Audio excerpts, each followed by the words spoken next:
District and session court اسلام آباد نے وزیر اعلیٰ خیبر پختونخوا علی امین گنڈاپور کی حاضری سے استثناء کی درخواست مسترد کر دی۔ سول جج مبشر حسن نے علی امین گنڈاپور کے خلاف اسلحہ اور شراب برآمدگی کیس میں وارنٹ گرفتاری منسوخ کرنے سے متعلق دائر درخواست پر سماعت کی۔ وزیر اعلیٰ خیبر پختونخوا کے وکیل ظہور الحسن نے دوران سماعت علی امین گنڈاپور کی حاضری سے استثناء کی درخواست بھی دائر کی۔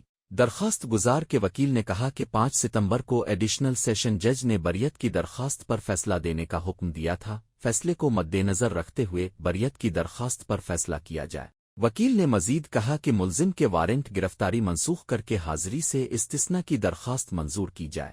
درخواست پر فیصلے میں عدالت نے علی امین گنڈاپور کے وارنٹ گرفتاری برقرار رکھے اور ان کی حاضری سے استثناء کی درخواست بھی مسترد کی۔ عدالت نے فیصلے میں ایس پی آپریشنز پولیس کو وارنٹ گرفتاری کی تعمیل کرانے کا حکم بھی دیا۔